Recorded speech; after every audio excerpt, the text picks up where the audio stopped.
people, real stories, real recovery advice. People's pronouns and how to address them are important in their identity. Like, don't be Even if it's not a recovery, get to real stories, real recovery. I am Kat, and I'm on the road of recovery. My name is Jonathan Lawrence. I was born and raised in this area, Ohio, Defiance most of my life. I've got 2 years sobriety, going on 2.5 actually. That's incredible. Well, thanks so much for coming out and joining us. If you could start off by sharing a bit about your childhood. What was it like growing up for you? My childhood was pretty good. My dad and mom actually split when I was 5. My dad worked real hard to provide for me, my brother, and my sister, taught us right from wrong. He eventually remarried when I was 7 or 8, and his wife had 2 daughters, so our family got a little bit bigger. So it was a good time. 3 girls, 2 boys, so we were outnumbered, me and my little brother growing up. But it was your typical good family-oriented childhood. Excellent. So when did you first start experimenting with anything, and what did it do for you? I was 13 when I first started drinking. And it wasn't like heavy drinking. It was like a beer or 2 here and there. It's when I started experimenting with other drugs, cocaine, mushrooms, still more alcohol. The alcohol never really left. That was through the progression of my addiction, the alcohol was usually the constant. So, but I wouldn't consider the alcohol the problem. It was just the one thing that stayed the same all the time. Like I said, cocaine. Eventually got into the harder stuff, heroin. Never used needles. It got a little lonely, even though I didn't see how lonely it was. I thought I was on top of the world. I was winning, and in all honesty, I wasn't. I was slowly losing, dying a little more inside each day. It got to be a little much after a while. It's exhausting. It was fun until it wasn't fun. Yes. Yeah. And then it just became, man, if I ain't got it, I can't go to work tomorrow. If I don't, I'm not going to be able to move. I can't do the dishes, can't go fold laundry. So, everyday menial tasks began to build up due to whoever had you by the boo-boo. Right. And it wasn't a good feeling. Not at all. So what happened 2.5 years ago that you decided, I got to do something different? I got a phone call from my little brother. My little brother was locked up. I got a phone call from him. I can remember exactly what I was doing. I was laying on my couch watching TV, probably dipping in the bag at that point. And just had an apartment. The apartment was above. It was a duplex. My mother was on the bottom and I was upstairs. And he was getting close to coming home. And I told him, hey man, I got an extra room here. You come home. It's all set, give you time to get on your feet. I can cover the bills. It's okay. And he asked me, are you still using? And I said, yeah, man. He goes, I can't live with you if you're still using. I said, oh, I get it. I understand. Sorry. You're just fine. It's a bit of a shot to the heart. It is. Yeah. So I said, okay, man, I get it. But if you change your mind, the room's here. It's yours. It'll be here waiting. It's already got a bed and everything you need. You just got to put a head in it. The phone conversation ended, and I went on for about another, I'd say a week, and constantly in the back of my head, that conversation was playing. Yeah. And, I'd been using at this point for 20 years almost, and I've got 4 kids. Okay. And people would always ask, you got kids? Yeah, I know. I don't do it when they're around, but that should be enough to quit, and it wasn't. And finally one day, I woke up. I was hurting a little bit. I did what I had to do to get by, and I said, I can't do this no more. And I just thought about that phone conversation. So I was on probation at the time. Called my probation officer. Hey man, I need to see you. Said, everything okay? And I said, no, not really. He goes, can you come in tomorrow? And I said, sure can. Mm-hmm. So went in the next day and sat down and I told him what was going on. I went and I found a detox center, and I'm waiting on a call back from a rehab that's close by. That's, you know, once a bed opens up, I'll be there for 60 days to do a rehab program.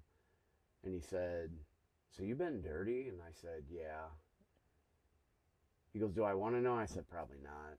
Right. He said, well, can you fill this cup up now? I said, yeah, I probably could. Mm-hmm. He goes, is it going to be clean? And I said, definitely not. Mm-hmm.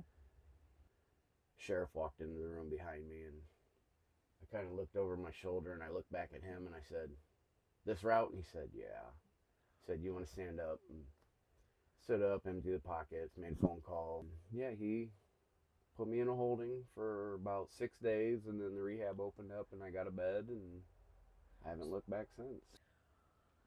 So as you complete treatment, so many times they say, change people, places, and things and whatnot, and the work begins once you get out of rehab. So what'd you do to start to build a foundation to be able to, keep it going? Well, it started in the rehab. I wanted it this time, so I listened. I paid attention. Mm-hmm. And at the same time of starting the 12 steps, I also became part of the church. And at first, I was a little nervous. I was a little skeptical at first, but I go to a nice little church here in town, and I love it. I've been there 2.5 years now, and they're a good group of people. Excellent. I got me and some buddies joke. I wouldn't call it religion. Religion is for people who don't want to go to hell. Spirituality is for people who've been there and don't want to go back. Mm-hmm. It's my spiritual place there. Yes. Like, people would look at my life and say, oh, it wasn't that bad. Yeah, but it was. Mm-hmm. It really was. You right. know, you don't know what's going on inside unless you've lived it. I could tell you, but you wouldn't quite grasp it the way me and you would. Yes. So I got my spirituality, great group of people. And I've built new sober connections too since starting this program, and my base is good right now. It's rock solid. Awesome. You got little shaky moments every now and again, but I just keep moving forward. Beautiful. So if you could talk about a challenge that you experienced in recovery and how you dealt with it. So I was let's see, about 6 to 8 months in, and me and a buddy of mine were going to watch an 80s hair band. Okay. Quiet Riot. Oh, Not yeah. sure if you're familiar. Yeah. They were in Indiana and stepped on some concrete the wrong way. Blew both my knees out. Oh my tore gosh. a bunch of ligaments. Fractured both kneecaps. So for a year of my life, I was hip to ankle straight braced. Oh my gosh. Couldn't do nothing. It was bad. And in the back of my head all the time, that one thought was lingering all the time, like, I'm back to where I started. I wasn't secluded, but I felt secluded. Mm-hmm. Couldn't do much. If I were to get into a vehicle, it'd either have to be an SUV or a car that had a back seat that was cleaned out, because I'm going in straight across the back seat. Can't nobody else sit back here with me. Right. So, I kind of hit a slow point, and I did. I felt like I might spiral at that point, but I stayed with my connections, my sober supports, and I got through it. I prayed a lot, still went to church, even though it was a little difficult to sit down occasionally, but we got through it. About the end of that year, found a doctor, told me we were going to go in and do partial knee replacement. in both legs. Oh my And, gosh. yeah, I'm a little young for it. Yeah. So we started on the right leg, went in, did a partial knee replacement, and I started the rehab process for that. And that was September 28, 2022. And got that done. Come about March of 2023, we're going to go in and do the left one, get that one going. You know, recovery's going good. And wake up from surgery and I notice things look a little different. No brace the way they did on the right leg. I'm asking myself what happened. Well, then I find out we didn't do a partial, we did a full. He got in there and there was so much more damage that a partial wouldn't have fixed the problem. We needed to do a full. So then he said, I didn't want to do this, but I think we're going to have to go back into the right and do a full over there. Oh my. Save you the hassle later on down the road. So a year to the date, September 28, 2023, I'm back under the knife again, getting another knee surgery. But during that time, you know, the pain is, I don't know if you've ever had major surgery, but it's excruciating sometimes. And I had to be upfront with him and my nurses. I'm a recovering addict. My drug of choice was the opiates, anything like that. And he said, it's going to be real hard to do this without it. And I said, well, can we do like smaller portion, you know, like don't give me 90, give me like 15, 30 of them just to get through. And that's the way we did it, you know. And I had good people around me always checking, hey man, take medication? Yeah. Did you take what you're supposed to? Count them if you want. You know, I know I got a little nervous there too, but thank you. And we kept moving forward with it. A year later, I'm up moving around, running up and down stairs now, back to work. That's incredible. So you shared about the isolation that you experienced in active addiction, especially from your family and I'm assuming your children and whatnot. So how have you gone about rebuilding those relationships and repairing them so there's some trust again and whatnot? So last year, I got to spend my first Christmas with my youngest. Got to spend a whole week with her. Very cool. So on that Christmas, I got a bigger Christmas surprise, and her mom showed up. Wow. So I got to spend a few hours with my two youngest on Christmas, and it's something that I couldn't have done 2.5 years ago. Right. 2.5 years, it would have never happened. You know, as addicts, we want it now. We want that microwave success. It's definitely not microwave success. So I have put my faith in God. I pray. August of 2022. Yeah, August 2022. Got baptized.